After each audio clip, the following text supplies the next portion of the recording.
These are notes for section 5.3, solving linear systems by elimination. In previous videos, we introduced linear systems, and that is to solve by graphing.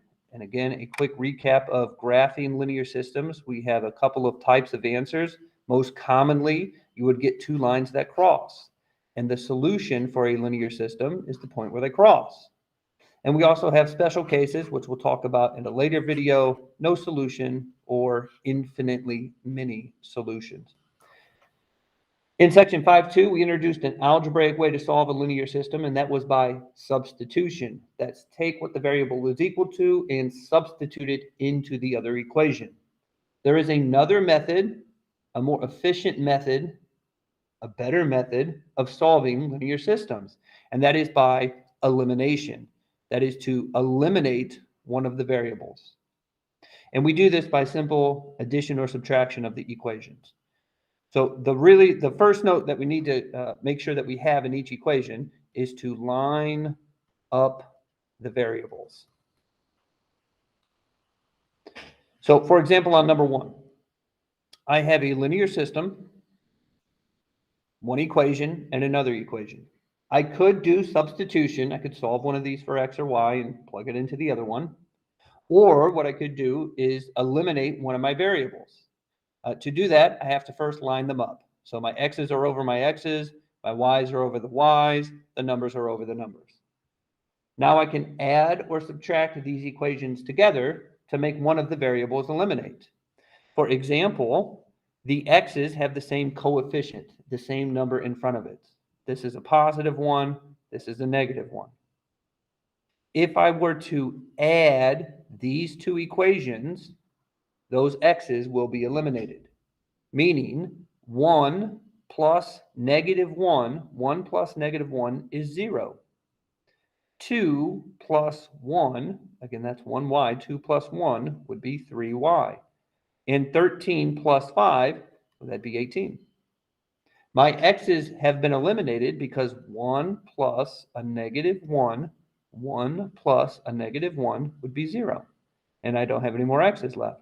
And from here, I can solve for y by simply dividing by 3. It's a little bit more efficient than using substitution. Now, of course, that's not my final answer. My final answer is an ordered pair, something, comma, 6. To find the first half of that answer, I have to still use substitution. And that's why we have to pick it up first, so we understand substitution. So I have this y value, x equals 6, and I'm going to plug it in right there to the second equation. That would be negative x plus 6 equals 5. I took my y value of 6 and I plugged it into the second equation. And from here, we solve this very basic algebra 1. To get rid of a plus 6, we subtract. To get rid of a times negative 1, we divide. And these two lines, this linear system, would cross at the ordered pair 1, comma, 6.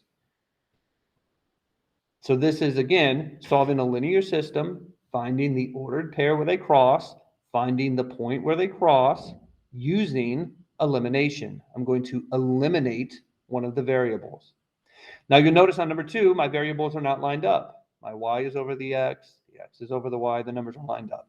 So what I'm going to do is take this top equation and just rearrange it. I'm going to put the minus 3x out front. We got to make sure that we keep our signs correctly. And then I'm going to put minus y. So all I've done is I've taken this top equation and I've just rearranged it. So my x's are over the x's, the y's are over the y's. Again, to get rid of the y, since they are the same number 1, that's positive 1 and negative 1. Well, if I add these two numbers together, that would end up being 0. So I'm going to add these two equations. That's 7 plus negative 3. 7 plus negative 3, that's 4x. 1 plus negative 1 is 0. Negative 12 plus 8 is negative 4. My y's have been eliminated because negative 1 plus 1 is 0. All I'm left with is an x in the equation, and I can solve this by dividing by 4. Again, that's only half of my answer, negative 1 comma something. I'm looking for the ordered pair where these two lines cross. I have the x value of negative 1. Now I need to take this x value and I could either plug it in here I could plug it in here, or I could all the way back up to the top and plug it in there. It doesn't matter. You just got to pick one of the equations and walk through it. To me, I think the middle one looks the easiest. There's the least number of negatives in the problem. So that would be 7 times -1 plus y equal -12. I took my x value of -1 and plugged it in for x. And from here, I need to do some solving to get rid of a -7. I can add, and I would end up with -1, comma, -5. The ordered pair where those two lines cross is -1, comma, -5. One more. On number 3, let me zoom in so I have some more room to work.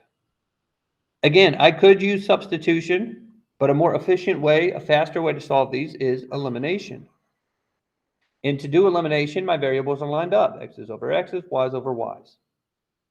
Now, if I were to add these two equations, like I did on the previous two, my variables are not going to be eliminated. So let's just say I added, because we always think we add.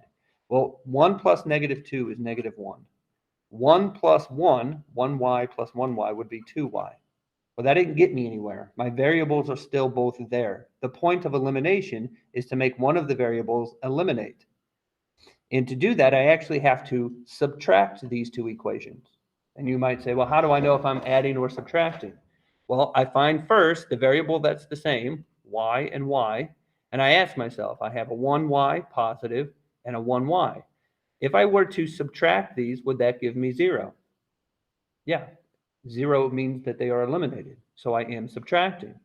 Over here, again, let me just back up real quick. If I were to subtract on number 2, if I were to subtract these two, 1 minus a -1, those would both be positive, and you would end up with 2. So I can't subtract on number 2, I have to add. And it comes down to whether or not the variable will eliminate when you add or subtract. So now that I'm subtracting, 1 minus a -2 minus a -2 is a positive 3x. 1 minus a -2, a double negative makes that a positive. And then, of course, 1 minus 1 is 0. 1 minus 4. 1 minus 4 would be -3. Now that my variables have been eliminated, I can divide by 3 to get -1. Again, that's only half of my answer, -1 comma something. I take this -1 and I plug it back into the top equation. -1 plus y equal 1. To get rid of a -1, I can add, and I get the ordered pair -1, comma 2. Those are a short version notes for section 5.3, solving linear systems by elimination. Hope that helps. See you on the next one.